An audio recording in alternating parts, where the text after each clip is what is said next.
యేసు ప్రభుల వారు సిలువలో పలికిన ఆరవ మాట సమాప్తమైనది అని పలకడం జరిగింది. ప్రియులారా, యేసు ప్రభుల వారు ఈ భూమి మీద జన్మించిన ఉద్దేశము నెరవేర్చబడిన వెంటనే సమాప్తమైనది అని పలకడం జరిగింది. ఆయన ఈ భూమి మీద వచ్చిన ఉద్దేశమును నెరవేర్చిన సంతృప్తితో విజయధ్వనితో పలికిన మాట ఏమిటంటే సమాప్తమైనది.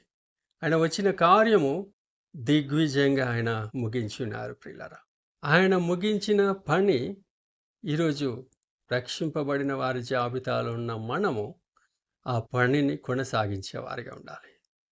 ఆయన యొక్క రాజ్య వ్యాప్తి కొరకు జీవించేవారిగా ఉండాలి. ఆయన యొక్క విశ్వాస జీవితాన్ని కొనసాగించుకొని ఆయన అందు నిరీక్షణ కలిగిన జీవితం కలిగి ఉండి ఆ ముగింపులో మనం కూడా దేవుడు మన పట్ల ఏదైతే ప్రణాళిక కలిగి ఉన్నారో ఆ యొక్క ఉద్దేశమును నెరవేర్చిన సంతృప్తితో మనము కూడా సమాప్తమైనది అనే మాట పలికేంత గొప్ప ఉన్నతమైన సాక్ష్యం కలిగిన వారిగా మనకు విశ్వాస జీవితాన్ని ముందుకు కొనసాగించుదాం.